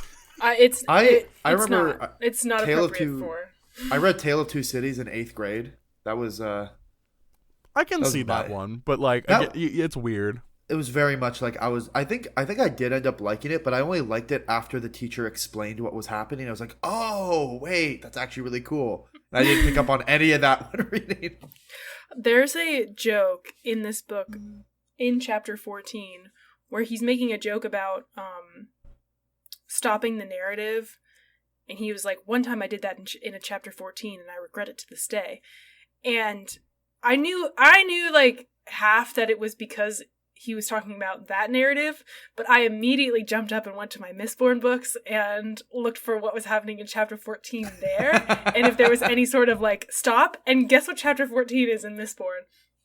It is the chapter where Kelsier and Vin for the first time break into Kedrick Shaw, and it's like a super high action, like, chapter, and I just thought that was, like, really funny. I don't think there's, like, obviously, like, a break where he does, like, where he, like, explains things or whatever, but I just thought that was funny that he made the joke about one of his chapter 14s being broken up, and then I went to find the chapter 14s. That's good. We'll have to look for it in Hero of Ages, which he wrote right after this. Yeah, see if there's like a narrative, if there's a info dump break. On that note, are there any last thoughts we want to give to this book before we move on to, I guess, like, expectations for the next book and our book rankings so far? Yeah, I like, one thing that I want to just also point out as a through line. There are a couple things I want to mention. One, there's a lot of determinism in this, and sort of like there's less of it here, but there's a lot of like genetic stuff. I like did a little notice bit. that. And there's a lot of it's a sense of conservatism to this book, and not necessarily like modern conservatism, but like yeah, and sort of again, like one thing that struck out to me was this passage. Let me make one thing very clear: Bastille will never become an oculator. It's a genetic ability, which means you can only become an oculator if your ancestors were oculators. Bastille's weren't. People can do great things, however, there are some things that they just can't do. And then he goes on to make like some sort of comparison about like he can't turn himself into a popsicle, and it's like, very few like abilities are solely genetic. Like, the USA is dominant at the Olympics, not because like there's something uniquely gifted about the American body. It's because we have the most well-funded athletics department in the world. Like, we have the most golds because we spent a fuckload of money, not because like we're that much better at sports. And like, you know, like, not to say that like Michael Phelps is not a like he doesn't have a genetic advantage. Like, he builds up lactic acid slower. The dude is just lucky. That is a genetic advantage. But also, like, the person who's coming in, like, silver may not necessarily have the same thing. They may just be a part of an extremely well-funded U.S. team. I wonder if there's and I'm sure there's some like essay in academia about this, but I wonder if there's an interesting conversation to be had about the fact that, well, yeah, like in the real world, like sure there'll be like minor genetic differences from people, but like this conceit, this very common conceit that for a lot of fantasy books that we just kind of like take for granted. Like I remember like take as like a norm, like that everyone understands, this idea of like genetic superpowers. Yeah. Which just like doesn't exist in the real world. No. Like how that became such a common like fantasy. I mean, I think that comes from the fantasy of, you know, royalty and being born into royalty, and like everyone wants to be the prince and the princess. And so I think that's where it probably comes from, is like the prince and the princess in this case is like being a Smedry and getting cool status that is above other people. And like, because I mean, while genetically people aren't born to be better Olympians, people are born into status. Like, oh, absolutely. So like I think that's more what it's touching on. Like the, you know, the kid of Elon Musk and Grimes has opportunities that, you know, we don't have necessarily. Absolutely. Or like, you know, like the child of a famous actor becoming an actor themselves, and it's like, well, you had a little bit of a leg up there. The other thing I wanted to hit is, like, I think my biggest disappointment with this book is there's absolutely no sense of place in the real world. And that's fine, knowing what the book is now. Like, I probably shouldn't have gone in with that expectation. But, again, sorry to keep bringing up Harry Potter. It sucks, J.K. Rowling sucks. How dare you. But I think one of the sort of secret sauces of Harry Potter is the fact that it takes place in the real world, and like the real world, like the comparison or like the magical parts of the real world and those overlaps are sort of the secret sauce. And for some reason, I was under the impression that this book took place in San Francisco. It's never said. Like, there's no... Like, this book takes place in generic America. Like, it's so generic that you can put yourself anywhere. But, like, I imagine a version of this book where, like, this heist is at San Francisco Public Library, which is, like, this beautiful, like, library system. And, like, I think about that version of the book, and I'm like, that's cooler. Like, or just, like, with any sense of place at all. And I just kind of wanted some of that, but it's not the end of the world. Like, the book is fine for what it is. And maybe that's just where I'm from, but I so read it as like mid-Atlantic. Like, I thought they were like Pennsylvania or something. Well, he totally like hit the mark then, because like this book is supposed to be like anyone can slot in anywhere. Yeah. But again, the only reason I thought Alcatraz was like the main character's named Alcatraz, which is in San Francisco. I fully was literally just picturing the library that's like 2 blocks away from my apartment right now. Like, like I was fully just thinking about that one the whole time because I pass it all the time. So again, like I use this as a criticism, but like again, that could totally be read as a strength of the book of just like, you can slot it in anywhere. Should so yeah, I'm gonna just glance through and see if there's any other. I think it's. I mean, yeah, I think the point of the setting is that it's your local library, as much as possible. What while you're looking through, what are our rankings for all of the books we've read? I will say I really enjoyed this book, but this still is last on the list of the 4 books we've read. Really? Oh yeah, I mean, I really like this book, but like, just because I liked this book doesn't mean that I thoroughly enjoyed the other books far more. Like, they had things that I was engaged and loved all the way through, whereas I think what I really loved about this book was the reveal that Miss Fletcher was her mom, which I didn't get until 90% in, and like, that's what hooked me, and it's going to hook me for the rest of the series. I feel like I might enjoy the rest of the series maybe more, but yeah, I would say that I like adult fantasy more than I like this book. And I don't think that's like, but that's the thing, I don't think it's a bad book. Just because it's last on the list, I don't think it's a bad book.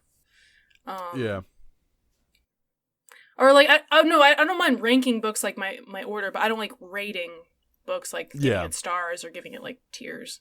No, I completely understand. I'm in the same boat. Or just like, to me, either like a book is memorable or a book is not. And yeah, there are plenty of like 2 or 3 star books that I would like heartily recommend anyway. Where it's like, because like, or like, especially with like 2 or 3 star movies, where it's like, is this good? No. Should you watch it? Absolutely. yeah, exactly. Like, either it made an impression on me, or it didn't make an impression on me, and like, I don't know. That's not how most people read books, though, these days. I literally have no idea how I'm going to rank this. It's either at the bottom or it's like just above Elantris and Well of Ascension, which I know I put Elantris and Well of Ascension next to each other last time, but now I'm like, do I keep them next to each other? Because keeping them next to each other means I can't put Alcatraz between them. I think I'm with Taylor, where I'm going to rank Alcatraz underneath everything that we've read. So my ranking would still be Elantris on top, Mistborn, Well of Ascension. Actually, you know what? No, I'm going to rank Alcatraz above Well of Ascension, because there are huge sections of Well of Ascension that I just hated. I think I'm going to be similar. I think I'm going to split up my putting Elantris and Well of Ascension next to each other. So it would be Mistborn 1, Elantris, Alcatraz, Well of Ascension. Oh, you're ranking Well of Ascension lower. You used to rank Well of Ascension higher than Elantris. Well, no, I think last time I ranked Well of Ascension and Elantris the same, and I think you two were surprised by that, because you two both I think you two liked Elantris a lot more than I did. Yeah. Elantris is my number 2. Yeah. And I think now it is number 2, because and I split them up. It is, I think, possible to, move up depending on the end of the end of Hero of Ages could move Elantris up or down on my list, because I feel like Well of Ascension will inform how much I like the past 2 books a little bit. Yeah. No, for sure. I mean, like I said, that's part of the reason I think I liked Well of Ascension more than the 2 of you, because every time the book was about what was coming up in Hero of Ages, I got excited and really enjoyed it. Yeah. I will be curious, because like, again, I remember very little of Hero of Ages apart from the ending, which I remember being very positive on. But again, that was almost a decade ago. I guess we're now in the section where we're talking about the next book we're going to read. Yes. Well, which is, we should also, I mean, I guess we kind of already talked about our expectations and thoughts for the next Alcatraz book, because we kind of talked about our expectations for Hero of Ages last podcast. Mm-hmm. So maybe I'm expecting it just be like another campy, like almost episodic adventure. they name dropped a couple things that because I just know the titles of some of the future books. Like, what's the next Alcatraz book called? The Scrivener's Bones. Yeah, they name dropped. I noticed they name dropped the Scrivener, like in. Yeah, the Scrivener is the Bibliofuck. What was his name? Bibliotan, or it's basically the origin of the librarians, the founder of the librarians. Yeah, so I think that Bibliotan is probably going to be our big bad evil guy, and like it's going to be his resurrection next. Well, yeah, we do know what the Scrivener's Bones are, though, because the Scrivener Bones are a sect of the librarians. Like, the librarians are like not actually all together. Right. The librarians have like different like sects or like different like parts of the librarians, and they don't like each other. Like, they're kind of against each other. So the Scrivener's Bones is a group of librarians, and yes, but what are they named after? Cult. They're named after this dude as well. And they're named after the Scrivener who they're trying to find their bones to resurrect him. That's the thing. And so that's who we're fighting. Actually, did we ever hear what the faction, like the actual name of the faction that Blackburn and Miss Fletcher are in? No. I don't think so, but like I'm sure we'll learn. Because one of the other factions is another one. Oh, the Shattered Lens, I think, is another one, because that's book 4. Yeah. I'm expecting it to be just like super episodic. Like, next book, there's going to be some other artifact they're hunting for, and we're going to get a more specific cult. And I'm not expecting. I don't know if I'm expecting it to be like super overarching story, at least until like a couple books. I look forward to it. I'm excited for their next adventure. I mean, yeah, it's not like we have long to wait. I mean, we're reading the next one in July. Or that's when the episode comes out. We'll be reading it in June. Well, I've been waiting for Hero of Ages for a little while. It does feel like it's been forever. The amount of texts, Taylor, I got from your boyfriend texting me all about that book because he read it first. I swear to God, it was full on tinfoil Peppa Sylvia board conspiracy. Like, no, he was texting me. It's like I bet it's this. They said this over here, so that means this is going to happen here. Like, I know he was really like into it. He was like so yeah, he was really keeping it to himself. And every time he wanted to tell me something, he would joke that Vin just died. So like every time he's you know, he's on the first page of the book. He told us about that, yeah. Yeah, he's on the first page of the book and he was like, babe, like, Vin just died. And I was like, yeah, okay. And then he's like, you know, a third of the way through the book, he's like, Vin died again. And then he's like, he's like, you know, halfway through the book, he's like, babe, Vin died again. They resurrected her and they killed her again. And then every time I'm like looking over at him, he's like, well, and he's like looking at his book like, oh, like something crazy just happened. And I was like, Vin just died? And he's like, yeah, Vin just died. See, Graham, it's going to be really exciting next episode when Taylor learns that he wasn't lying at all. Vin dies like 12 times in this book. It's the true. The whole book is just a resurrection cycle of Vin dying and coming back. That's what one of the next medals is. It just brings you back to life. It just keeps dying. But yeah, that's gonna be I'm reading back our conversation. Walton, we have a running joke where every time I'm reading it, it's Vin's death scene. Big spoiler. It'd be really funny if Vin actually does die in the book now, not gonna lie. Yeah. But no spoilers. We will be reading that the next month. That is our next book. Mistborn, The Hero of Ages. The conclusion to the Mistborn Era 1 series. Yeah, again, I don't remember much about this book, so I'm interested to see like what my feelings on it are. Because I remember the ending being solid, and I don't remember anything else. And like, despite my problems with Well of Ascension and Mistborn, I remember most of the plot beats going into them. So, interesting. Yeah, I guess we'll see. What is ahead for the Sanderson crew before December? We're skipping through, I think, a few different like standalones, I think. There's a couple. Other than Alcatraz. There are going to be a couple episodes where we go over more than one book in the same episode because they're like novella. They're really short, like novellas. Yeah. So, Hero of Ages is next. Then Alcatraz versus the Scrivener's Bones. Then in August we're doing Defending Elysium and Firstborn. Mm-hmm. And then Warbreaker in September.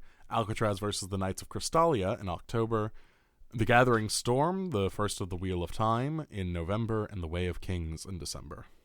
Yeah, so we have, other than Alcatraz, which is obviously an ongoing series, we have a few different,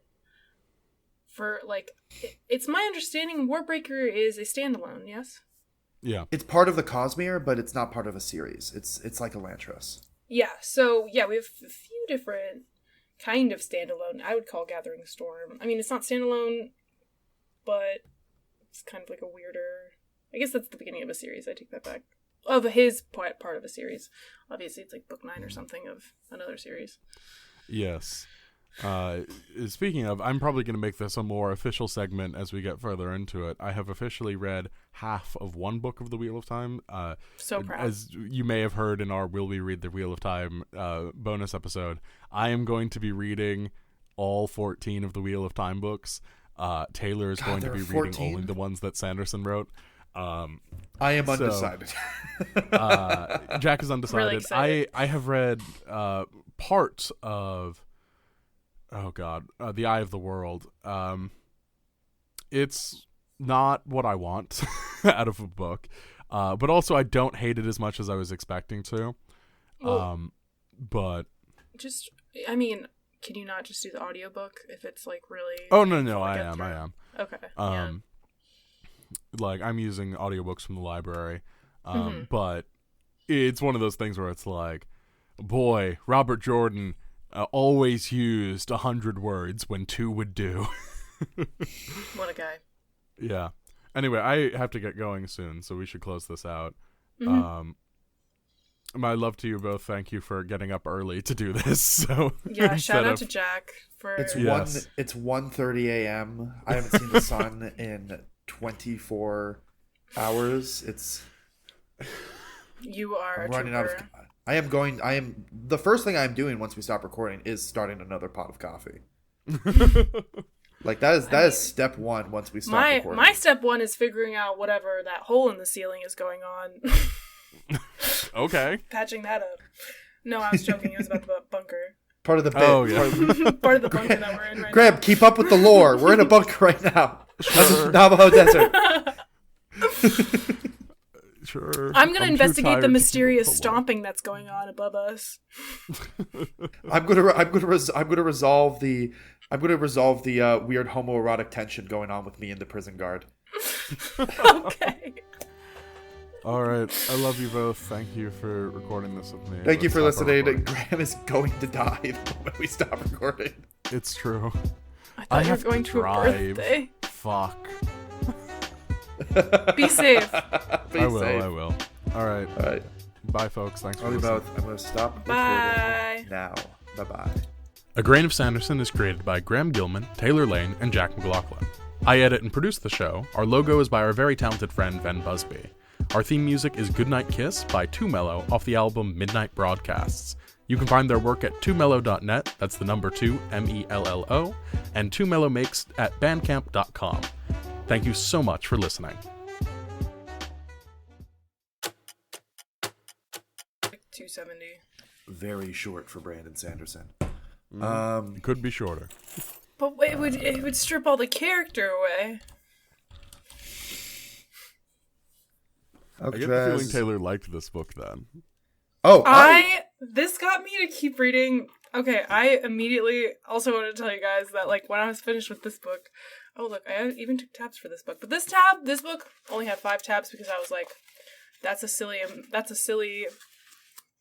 I think I'm going to keep doing that for the Alcatraz books. I'm going to limit myself to 5 tabs instead of 10, which I usually do. Because, yeah. But then, yeah, I picked up my middle grade series that I love again, and I got like 100 so pages in last night because I was just like, oh my gosh, I forgot.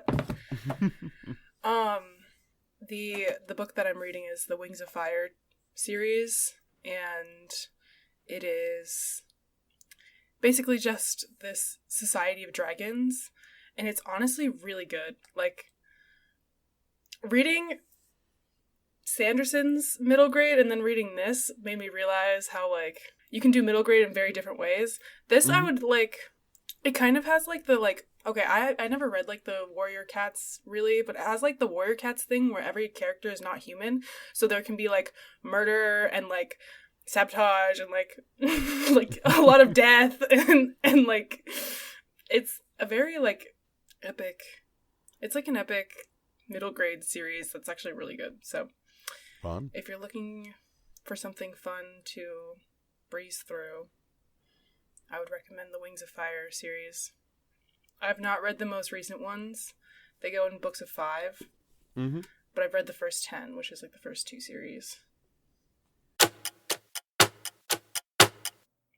By the way, confirm this book is in the Cosmere. We got some Mistborn Eastern street slang. Oh my gosh, from the gibberish guy. Wasn't not if wasn't is. Was he not if wasn't is. And because we later learn that it's not gibberish, it's telling the future. Somewhere on this world, Rashek is about to find the Well of Ascension. And so real. So real. It's okay. He said it's not Cosmere, but we know the truth. I'm very tired. How was your night?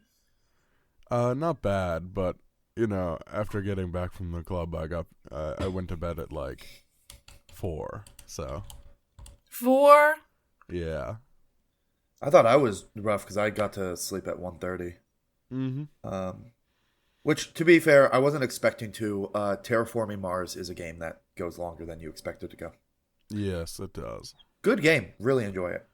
Weirdly, very popular at the club.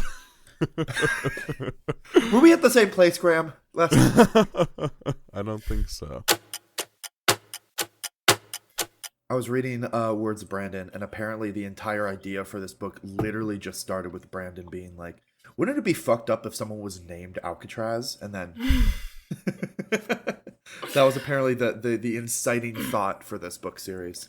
Actually, so in the newer Hero of Ages book, there's like a little foreword, I think, by Brandon Sanderson, or maybe it's in my book. I have not opened that, but he said that he wrote Alcatraz between Well of Ascension and Hero of Ages, which is the same way that it was published. But he said that writing this was like his rejuvenating break to like prepare himself to write Hero of Ages. Like this was like his like break book. Oh my god, this project is going to go that long, isn't it? It's going to go till like 2030. This is just going to be how we're all going to be older with families split up, like life going on, and this is just the thing that's keeping us together, the thing that's keeping us hanging out. Or we go with my plan of win the lottery, buy an entire apartment block, and just invite all of our friends to live in the same. Mm-hmm. We have a I podcast hope if you win the there. lottery, I get more than an apartment, motherfucker. Okay. Damn. Okay. Well, I'm thinking you buy the build. Like I buy the building is what I'm thinking. But like, but the idea is basically I just want to buy a commune, and I thought what commune space do you put in a city because I want to be in a city. Yeah. I love that. Everyone's invited. I know we'll have a podcast studio. That would be nice.